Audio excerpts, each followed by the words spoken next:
Assalamualaikum warahmatullahi wabarakatuh.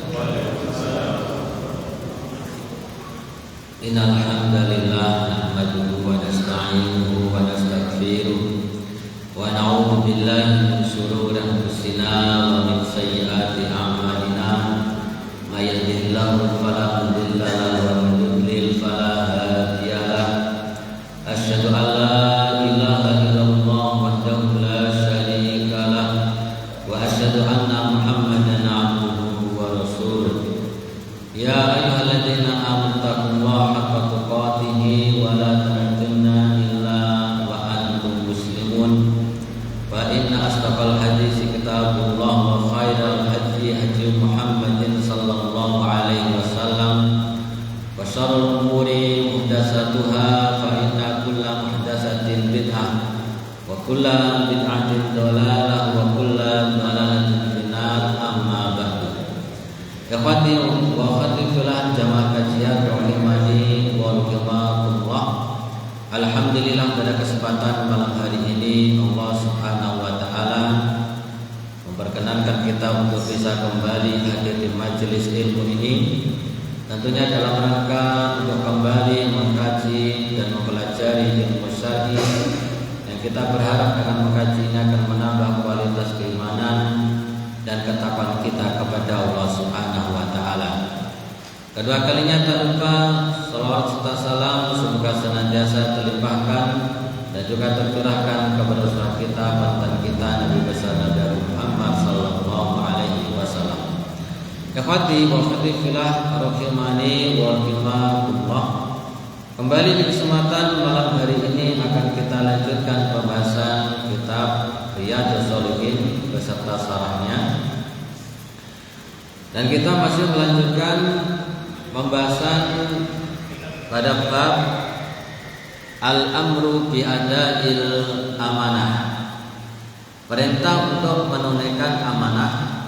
Dan insyaallah malam hari ini kita akan membacakan hadis yang terakhir yang terkait dengan bab ini, dan hadis ini sangat panjang sekali, semoga nanti waktunya mencukupi.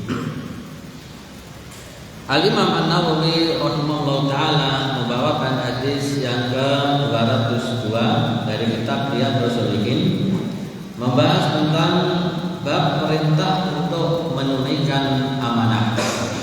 Jadi salah satu sifat orang-orang yang beriman itu adalah menunaikan amanah. Kata Allah Subhanahu wa taala, walladzina hum li amanatihim wa 'ahdihim ra'un. Dan orang-orang yang mereka itu di dalam amanah dan janji-janji selalu menjaganya. Itu sifatnya orang-orang yang beriman, yang mereka telah akan memasuki surga firdausnya Allah Subhanahu wa taala. Ja'alallahu wa iyyakum, semoga Allah Subhanahu wa taala menjadikan kita semuanya menjadi orang-orang yang amanah. Ikhwati wa akhwati fillah rahimani wa rahimakumullah. Hadis yang terakhir dari pembahasan bab ini yaitu hadis Khubayb atau Abdullah bin Zubair yang dikeluarkan oleh Al-Imam Al-Bukhari. Wa Abi Khubayb bidomil kha'i al-mujamah, dari Abu Khubayb dengan didomah khoknya, jadi bacanya khu, tidak dibaca khi atau tidak dibaca hai. Ini biasanya untuk menjelaskan suatu bacaan, ya. Mujamah itu khok yang ada titiknya. Ya, pernah kita sampaikan, dijelaskan seperti ini karena dulu itu tulisan itu kadang tidak bertitik, ya, sehingga terkadang karena apa kita akhirnya yang harusnya kak bisa menjadi khok, sehingga dijelaskan bidomil kho'i, yaitu dengan didomah khoknya. Abdullah bin Zubair, yaitu dari seorang sahabat namanya Abdullah bin Zubair. Bapaknya berarti Zubair bin Awam, salah satu sahabat yang dijamin masuk surga. Radhiyallahu anhuma, yang semoga Allah Subhanahu wa taala meridai keduanya. waqafa Zubair yaumal Jamal. Tatkala Zubair terlibat dalam peristiwa perang Jamal. Perang Jamal adalah perang antara siapa? Ali bin Abi Thalib dengan Aisyah radhiyallahu taala anha. Nah, kalau kita ini bicara sejarah, membaca sejarah harus hati-hati. Ya, kenapa? Karena sejarah itu rentan dimasuki, disusupi cerita-cerita, berita-berita yang tidak benar dalam rangka untuk mendukung suatu pendapat seseorang atau mendukung pendapat suatu kelompok seseorang. Nah, antara Ali bin Abi Thalib dan Aisyah radhiyallahu anha, kita harus paham dulu. Dan sikap Ahlussunnah wal Jamaah terhadap para sahabat adalah menghormati mereka semua. Tidak boleh satu pun dicela, ya. Tidak boleh satu pun dicela. Dan ketika kita membaca sejarah atau cerita yang itu terkadang pertentangan antara satu sahabat dengan sahabat yang lain, kita harus berhusnudzon bahwasanya mereka itu adalah berangkat dari berijtihad, bersungguh-sungguh mencari pendapat yang kuat untuk menghasilkan suatu kesimpulan.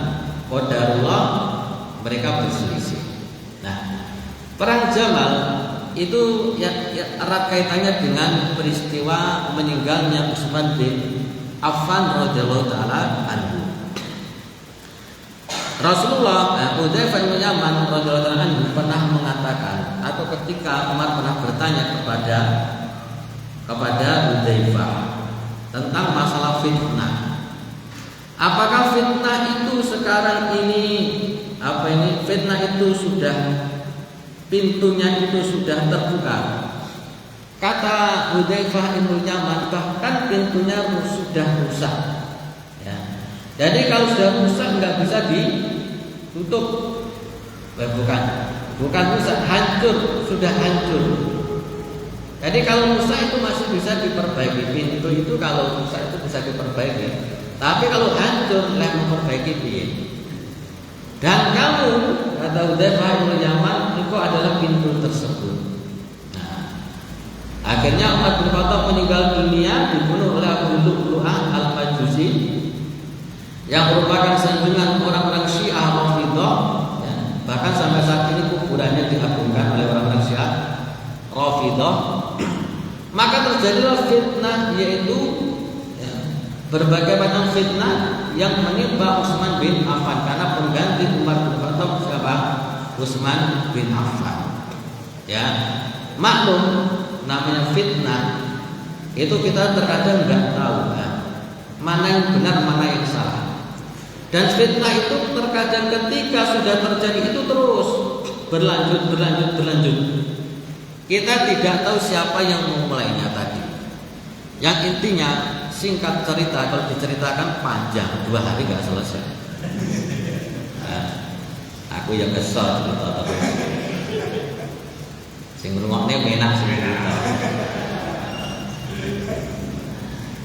Utsman bin Affan akhirnya terbunuh. Singkat cerita seperti itu. Terus proses terbunuhnya bagaimana nggak usah kita ceritakan.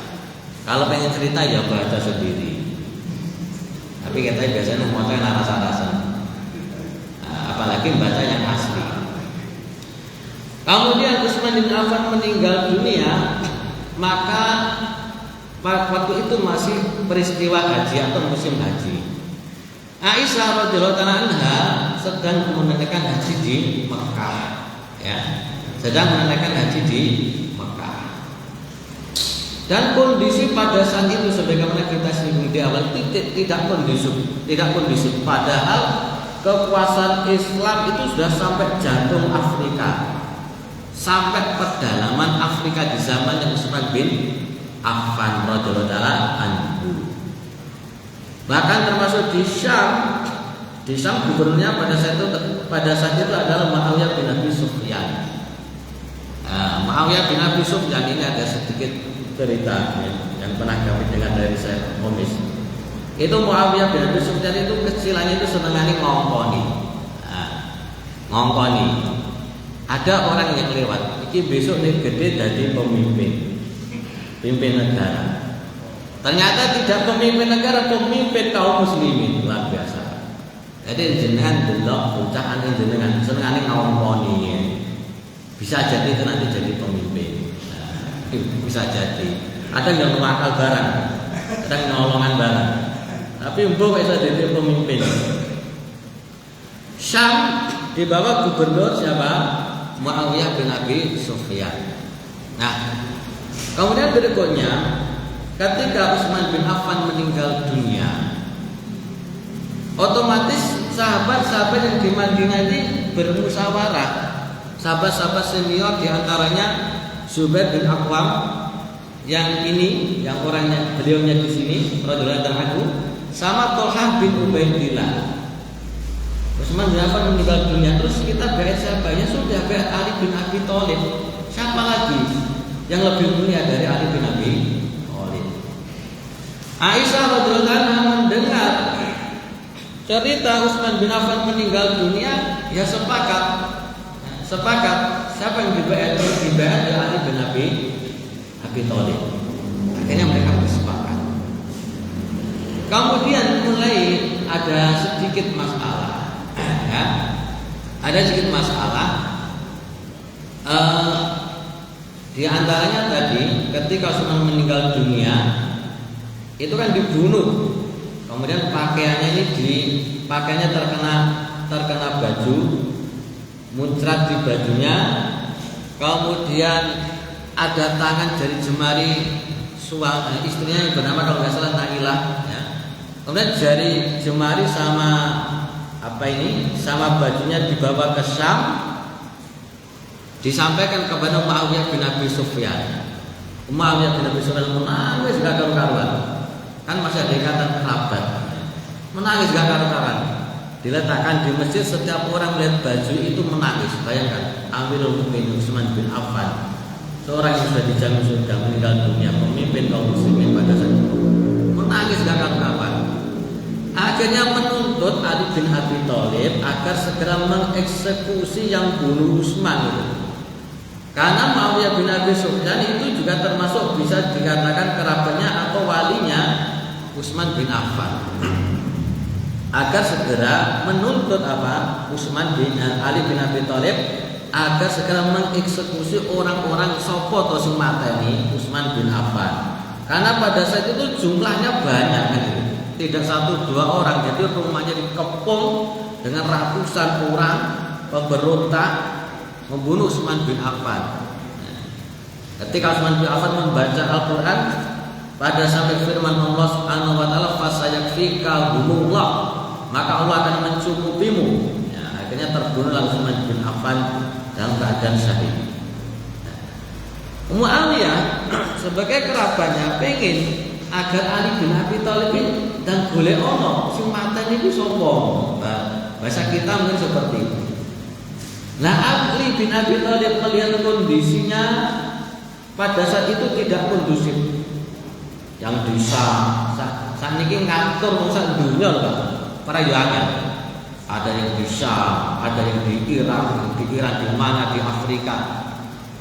Ketika presidennya meninggal dunia kan mesti goncang, mesti ada yang berontak semacam-macam.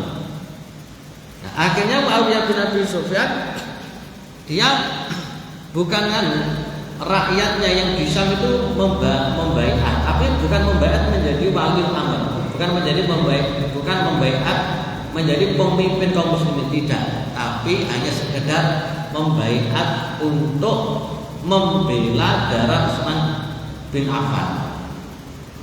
Istilahnya itu membuat kekuatan ya.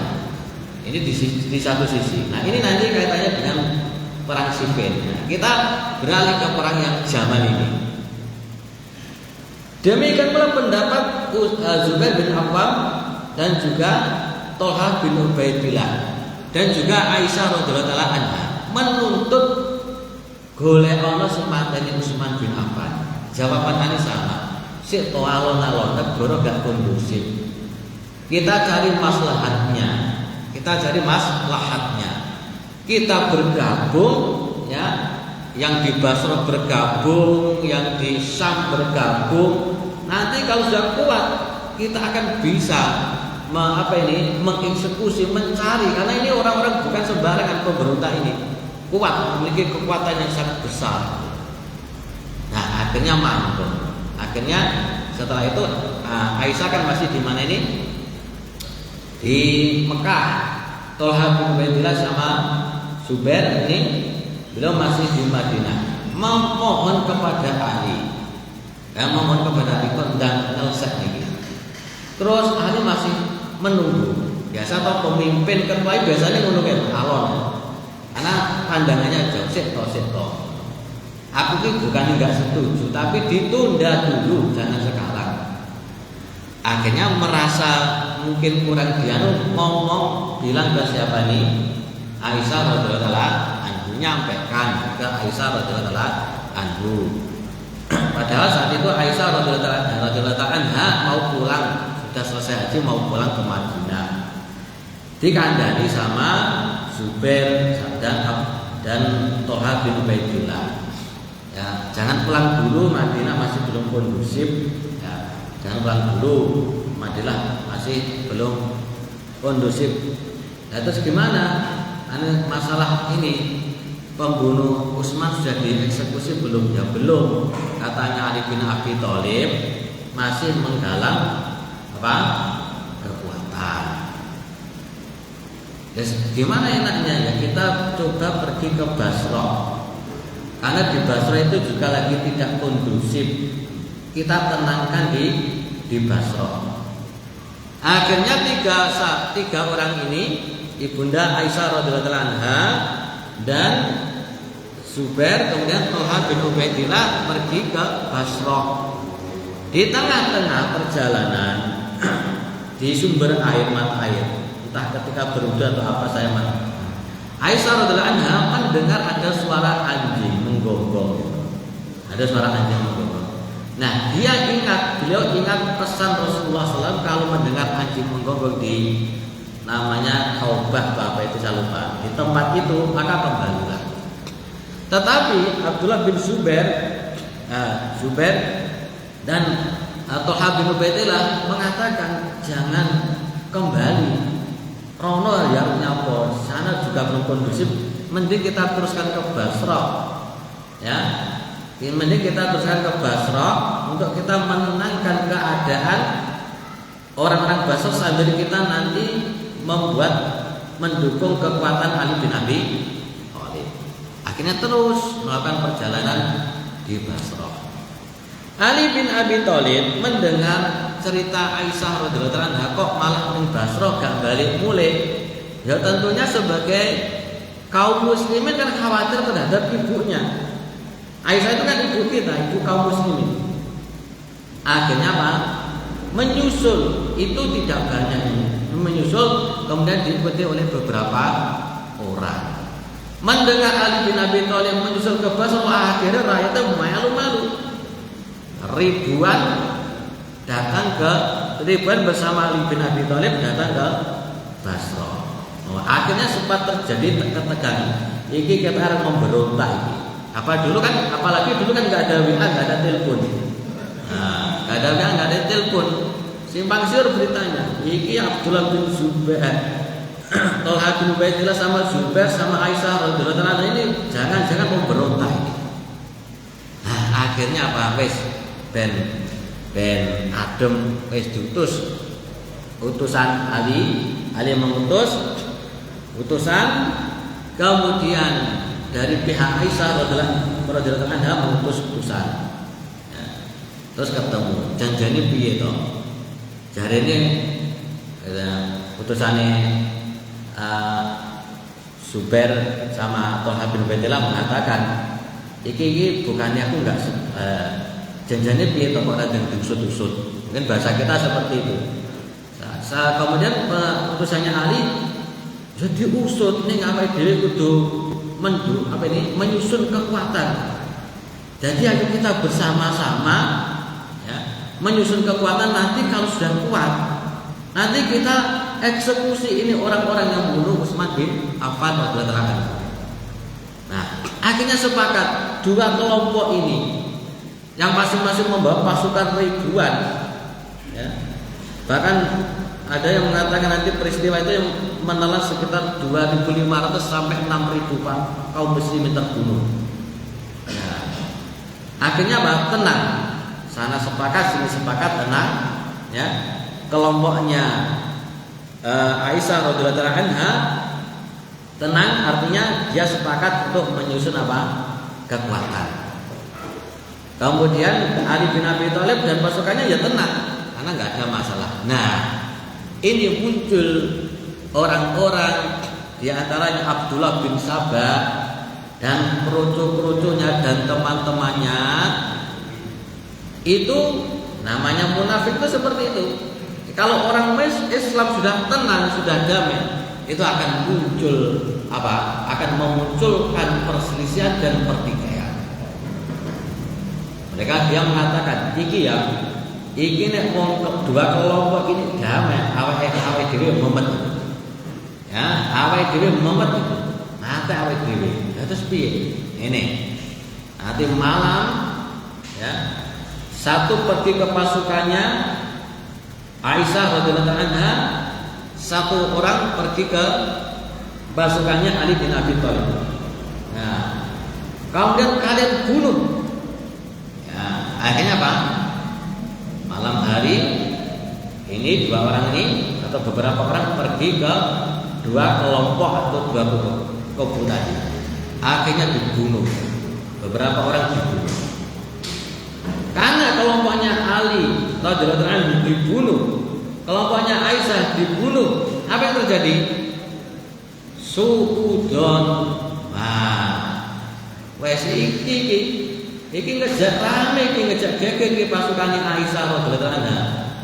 Nah, pasukane Aisyah ya ngono, iki ngejak geger pasukane Ali bin Abi Thalib. Terjadilah perang. Karena saling sudan terjadi perang, mati-matian, hancur-hancuran, ya. Akhirnya terbunuhlah di situ sekitar 5.000 atau 6.000 sahabat atau pasukan kaum muslimin radhiyallahu anhum.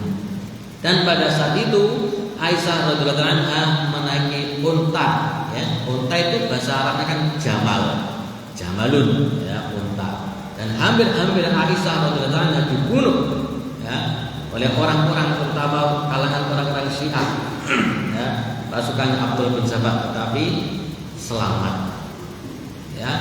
Akhirnya terbunuh, masing-masing pasukan habis. Pasukan Ali bin Abi Thalib banyak yang meninggal dunia, pasukan Aisyah radhiyallahu anha banyak meninggal dunia. Akhirnya setelah itu mereka menyesal. Ali bin Abi Thalib memegang jasad Zubair, ya, memegang jasadnya Thalhah bin Ubaidillah, menangis gak karuan. Ya Allah, nyapa gitu. Ini terjadi seandainya aku mati 20 tahun yang lalu, ya. Sekarang sahabat dekat terus paten-patenan. Oh ya gak menang sampean misalnya ngene iki. Terus paten-patenan. Apa enggak sakit hati? Nangis juga karuan. Ya. Saya itu sudah mereka Ali bin Abi Thalib datang ke Aisyah, Aisyah pun juga menangis juga karuan. Saya itu Aisyah diantar pulang oleh pasukan Ali bin Abi Thalib, diantar pulang ke Madinah. Diantar pulang ke Madinah, setelah itu Aisyah radhiyallahu anha tidak pernah keluar dari rumahnya sampai meninggal dunia. Ya. Menyesal atas kejadian tersebut. Dan di sini ada suatu faedah yang sangat berharga. Dan itu akidah Ahlussunnah wal Jamaah. Jangan sampai menentang apa itu? Pemerintah yang sah. Ya. Ini tadi kan gara-gara ya sebenarnya ijtihad, bukan menentang ijtihadnya. Ya. Aisyah radhiyallahu anha. Dan itu menerima sebenarnya, cuma diadu domba. Paham sampai sini? Jadi cerita seperti ini kalau antum buka internet, kalau antum nggak tahu, satu sisi nanti akan memojokkan Ali bin Abi Thalib, satu sisi memojokkan Aisyah radhiyallahu anha. Padahal kedua-duanya sama-sama sahabat-sahabat yang mulia, dan mereka adalah merupakan korban dari propaganda orang-orang munafik. Kalau nggak kalangan Syiah, ya kalangan Khawarij. Sudah itu. Ya, makanya kalau Ahlussunnah wal Jamaah itu mendakwakan, ayo taat pemerintah, jangan memberontak kepada pemerintah karena dampaknya itu sangat besar. Jangan sampai mendemo pemerintahan, demo aja nggak boleh. Kenapa? Ujung-ujungnya itu nggak baik. Lihat kejadian di mana-mana, di Aljazair, kemudian di Suriah, itu kan rata-rata, kemudian di Libya, itu kan rata-rata menentang apa? Pemerintah. Jadi kita harus yakin orang yang akidah Ahlussunnah wal Jamaah itu adalah akidah persatuan, ya, akidah taat ulil amri, ya. Walaupun mereka bermaksiat, maksiatnya untuk mereka, sementara kewajiban kita untuk taat. Dan itu kejadian sudah terjadi sejak dulu untuk menjadi fitrah pelajaran bagi kita semuanya. Nah, 20 menit. Yaumal Jamal, pada peristiwa perang Jamal. Da'ani, dia memanggilku. Ya. Abdullah bin Zubair berarti anaknya Zubair. Fakumtu ila janbihi, maka aku pun berdiri di sisi beliau. Faqala, maka Zubair mengatakan kepada anaknya Abdullah, ya bunayya, innahu la yuqtalu yaum. Wahai anakku, sesungguhnya tidak terbunuh hari ini illa dzalimun aw madlumun, kecuali orang yang zalim atau didolimi. Dan Zubair termasuk sahabat yang didolimi, yang membunuh, bukan sahabat radhiyallahu anhu yang membunuh antara orang Syiah ya atau orang Khawarij. Sudah dua kelompok itu pada saat itu. Wa inilah urani illa sa'uqtalul yauma matluman. Aku melihat diriku atau berfirasat karena ini perang, aku akan terbunuh pada hari ini secara zalim. Wa inna min akbari hammi ladaini. Dan perkara yang menjadikan aku galau itu adalah apa? Utangku. Nih. Jadi sahabat itu khawatir kalau punya utang. Padahal beliau ini sudah dijamin masuk surga. Tapi ternyata masih punya utang. Kenapa utang? Nanti ada ceritanya di hadis ini. Atau dainana yubqa min malina syai'an, apakah masih tersisa dari harta kita nanti yang digunakan untuk melunasi utang? Kira-kira cukup gak ya? Duit dhewe hartanya kita untuk melunasi utang. Sumaqala, kemudian beliau melanjutkan, ya bunayya bi malana, wahai anakku, jualah semua hartaku nanti kalau aku meninggal dunia. Waqdi daini, dan lunasi utangku. Yang pertama kali itu lunasi utangnya. Kewajiban yang pertama bagi ahli waris, dia adalah melunasi utang-utang orang yang meninggalkannya, pewarisnya tersebut. Wa ausa bisulusi wa sulusihi li banihi, dan beliau mewasiatkan untuk sepertiga dan sepertiganya lagi untuk anak-anaknya. Yakni, yaitu maksudnya li bani Abdullah bin Zubair, anak-anaknya Abdullah bin Zubair, sulus, yaitu sepertiga dari sepertiga. Qala fa in fadala, kata Zubair, apabila lebih, ya, setelah harta itu tadi dikasihkan, disaur utang-utangnya lebih, min malina ba'da qada'id dain, dari harta kita setelah utang itu terselesaikan, terlunasi, syai'un fasulusuhu li banika, nanti sepertiganya untuk anak-anakmu. Qala Hisam, berkata Hisam, saat itu ada Hisam, wa kana ba'du waladi Abdillah, dan saat itu sebagian anak Abdullah qad wasabatu bin Zubair. Anak-anaknya Abdullah ini, Abdullah itu anaknya Zubair. Ya. Zubair juga punya anak-anak yang lain selain Abdullah. Anak-anaknya Zubair itu sepadan dengan anak-anaknya Zubair. Di antaranya Hubaib, kemudian Abbad. Walau yauma idin tis'atu banina wa tis'u banatin. Bila Zubair itu memiliki anak 9 anak. 9 anak. Jadi kalau orang dulu itu banyak anak itu biasa. Kalau sekarang banyak anaknya ya dirasani. Untuk bakabi. Kalau Abdullah berkata Abdullah, faja'ala yusibuni bidainihi. Dia berwasiat untuk Zubair berwasiat untuk menyelesaikan utangnya.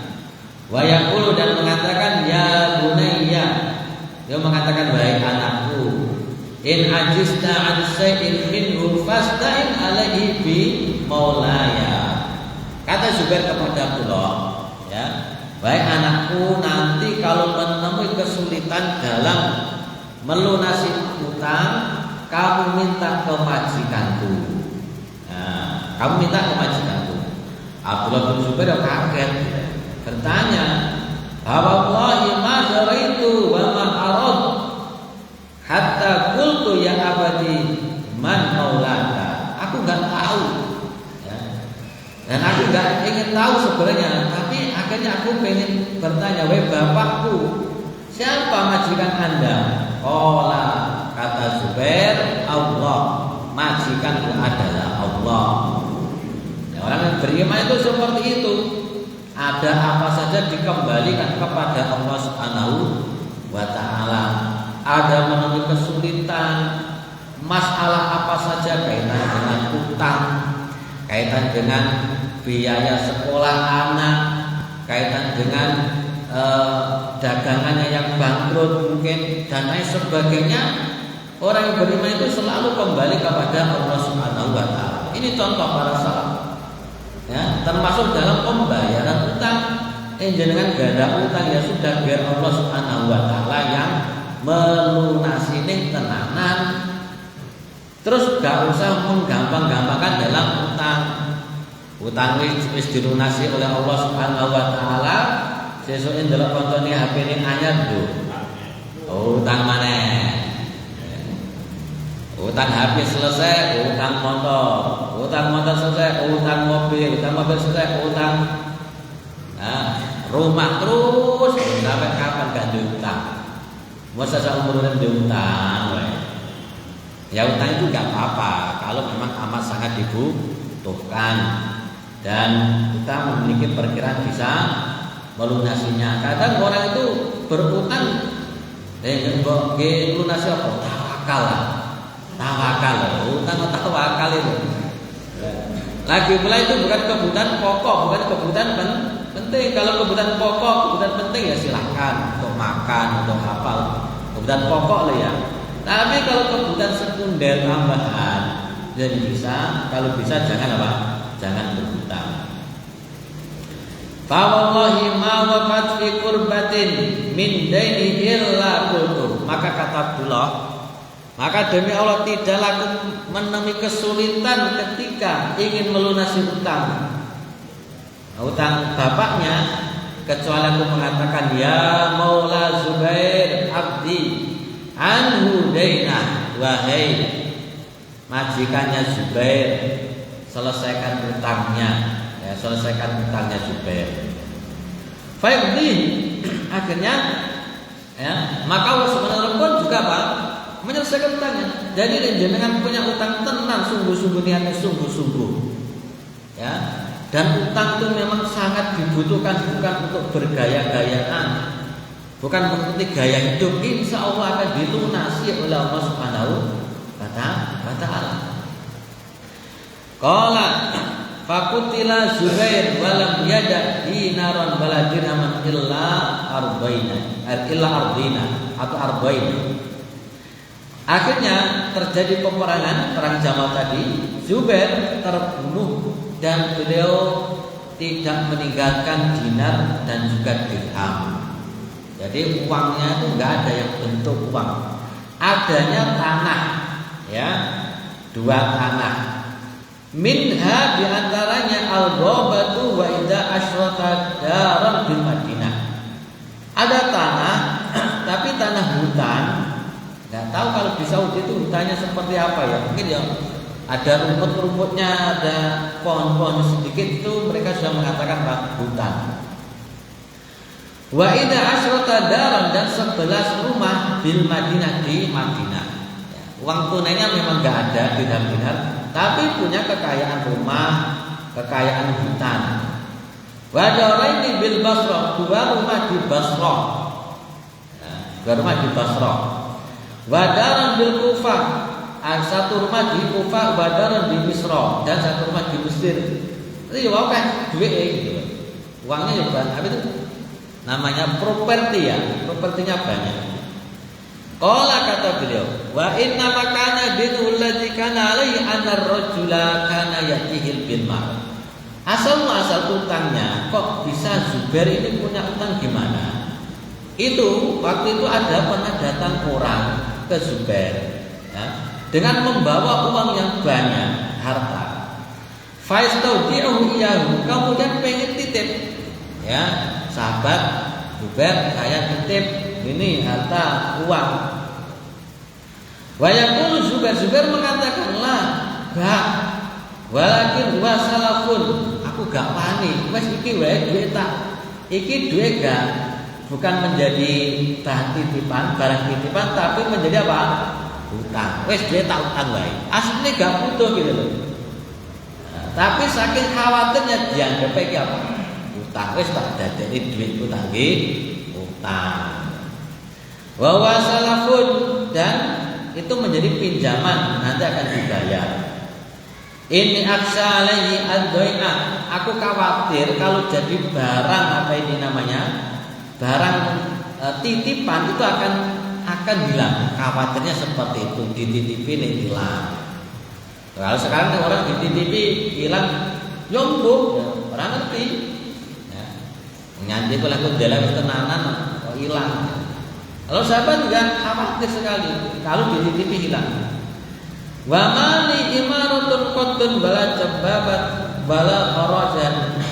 Sementara aku ini juga bukan orang yang punya kekuasaan, bukan orang yang kerjaannya memungut pajak gitu, atau memungut upeti. Ila an yakuna fi ghuslin, aku ini pekerjaannya hanya perang dengan Rasulullah sallallahu alaihi wasallam. Gak sempat aku jaga duit, menjaga harta itu gak sempat. Kerjaanku ya perang dengan Rasulullah, Abu Bakar perang dengan Abu Bakar, wa Umar, wa Utsman radhiyallahu anhu perang dengan Umar, dengan Utsman. Itu pekerjaannya Zubair radhiyallahu anhu seperti itu. Makanya enggak heran beliau ini salah satu sahabat yang masuk surga, 10 sahabat yang masuk surga. Qala Abdullah, maka Abdullah berkata, itu artinya tadi. Fakasibtu ma kana alaihi nadaini fawajadtuhu alfin wa mi'atai alfin.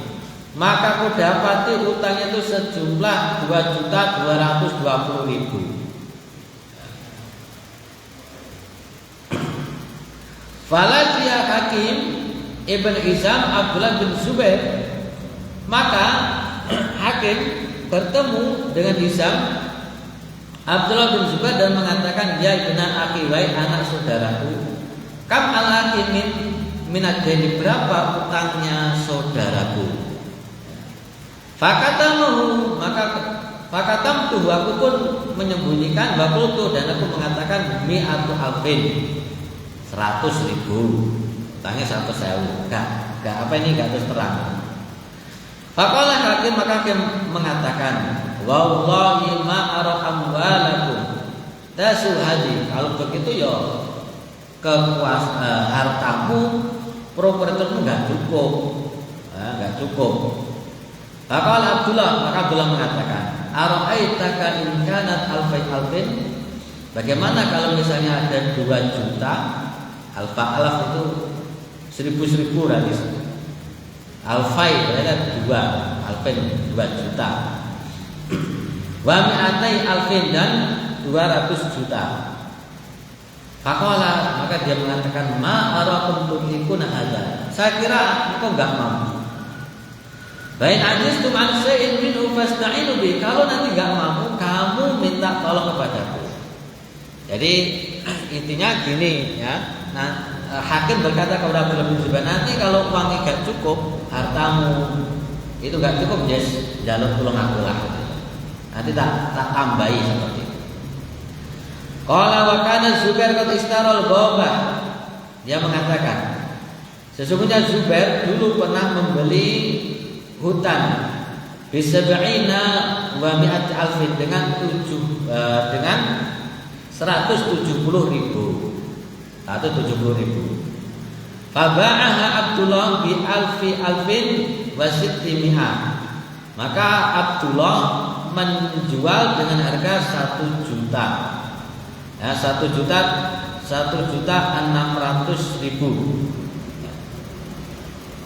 Summa koma, kemudian beliau mengatakan, kemudian berdiri dan mengatakan, man kana lahu 'ala Zubair syai'un falyuwafina bil ghabah. Barang siapa, kata Abdullah mengumumkan, barang siapa yang punya hutang dengan Zubair, maka hendaknya dia menagih. Ya, menagihnya dengan harga hutan ini. Maksudnya kalau Zubair punya hutang kan jenengan nanti dijoli tanah ini, tanah hutan ini. Padahal Abdullah bin Ja'far, maka datang Abdullah bin Ja'far. Wa kana lahu 'ala Zubair 400 alfin. Abdullah bin Ja'far mengatakan bahwasanya Zubair itu punya utang padanya yaitu 400.000 atau mi'ah alfin 400.000. Faqala li Abdullah, maka dia berkata kepada Abdullah bin Zubair, in syi'tum taraktu halakum, kalau mau sudah tak lepas, gak usah dibayar. 400.000 itu gak usah dibayar, tak lepas saja, tak relakan. Maka kata Abdullah, la gak, ya, gak tetap tak sahur. Qala fa in syi'tum ja'altumuha fi ma tu'akhiruna in akhartum. Kemudian nawari lagi Abdullah bin Ja'far nawari lagi, wes ini baik, ora apa-apa ditunda wae pembayarane. Ya, gak usah saiki, nanti kalau sudah punya uang gitu. Nah, kalau Abdullah, maka Abdullah mengatakan, anaknya Zubair tadi mengatakan, lah, tidak. Qala faqta'u li qat'atan. Kalau begitu sudah ukurlah ukuranku, bagianku dari tanah hutan tadi. Qala Abdullah, maka Abdullah mengatakan, laka min huna ila huna, bagianmu di sini sampai sini, di sini sampai sini. Kan tadi kan tanah akhirnya dipetak-petak loh, di kelompok-kelompokkan, di kotak-kotak. Faba Abdullah minha, akhirnya Abdullah menjual darinya. Faqada'an hudainahu, utangnya terlunasi. Wa afahu wa bika minha arba'atu asmin wa nisfun. Kemudian masih tersisa ada 4 bagian, 4,5 bagian. Faqadima ala Muawiyah wa indahu Amr bin Utsman. Kemudian beliau mendatangi Muawiyah, dan di sisi Muawiyah ada Amr bin Utsman, ada Munzir bin Zubair, ada Ibnu Zam'ah, dan mengatakan kepada Muawiyah, kam quwimat al-ghabah, berapa harga hutan miliknya Zubair tadi. Qala kullu samin bi mi'ati alfin, setiap bagian harganya 100.000. Qala kam bagian minha, terus sisanya berapa? Qala arba'atu asmin wa nisf, tersisa 4 bagian, 4,5 bagian.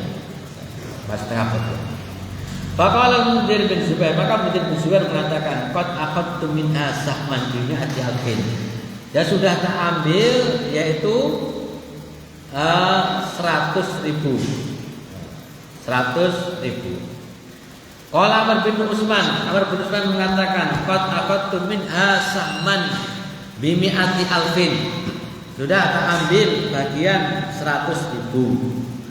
Wa qala Ibnu Zamah juga mengatakan, qad aqadtu sahman bimi'ati alfin.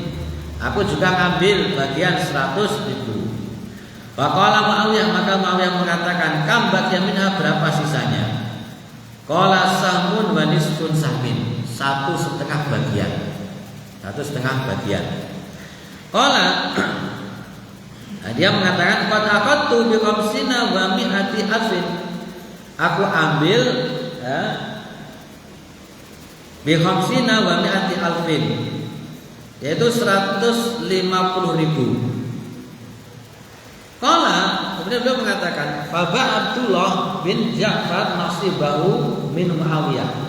Abdullah bin Ja'far menjual bagiannya dari Muawiyah bisitti ma'ati alfin, dengan 100.000. Falamma faragha Ibnu Zubair bin qada'i dainihi, tatkala Ibnu Zubair, yaitu Abdullah bin Zubair, sudah menyelesaikan utangnya, qala Ibnu Zubair, utangnya wis disaur kabeh di sahabat-sahabatnya tersebut.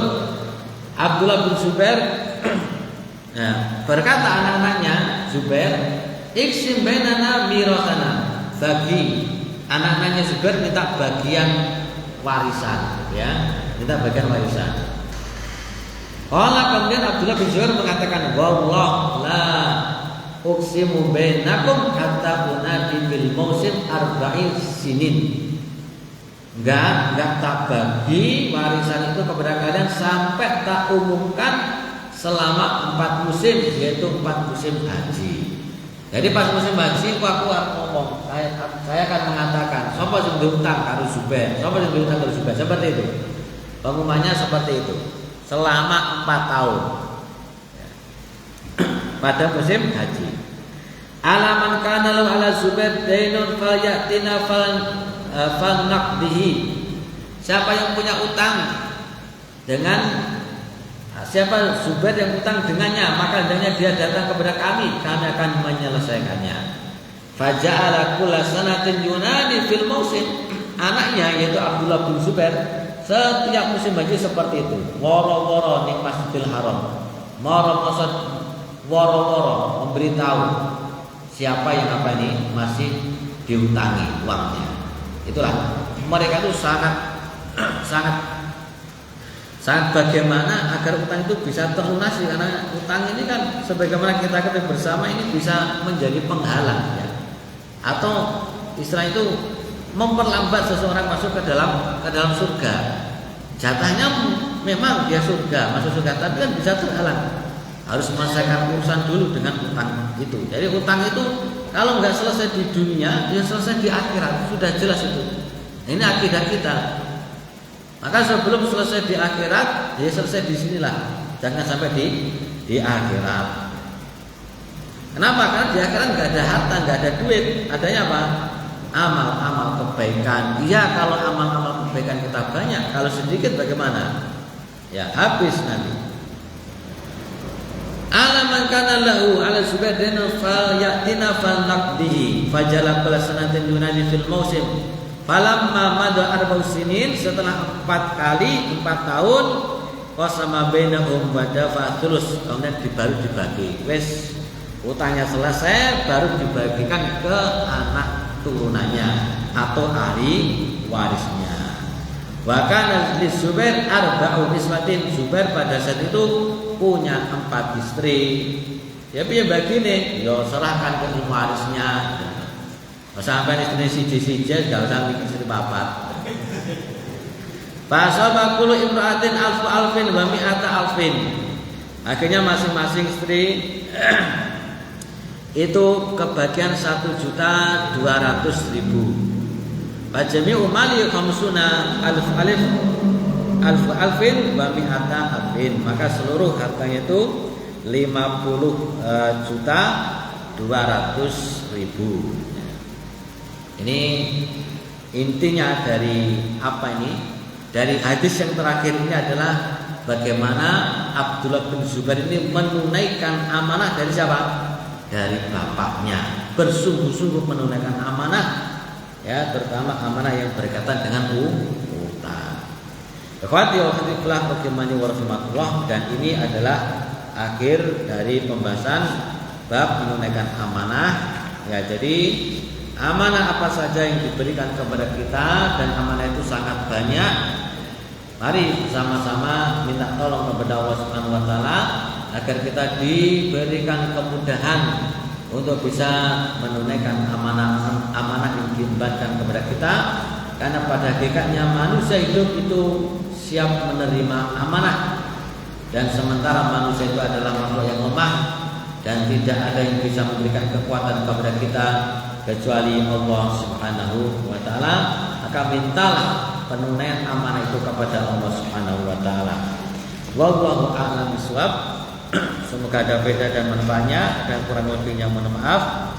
Subhanakallahumma wa bihamdika asyhadu an la ilaha illa anta astaghfiruka wa atubu ilaik. Assalamualaikum warahmatullahi wabarakatuh.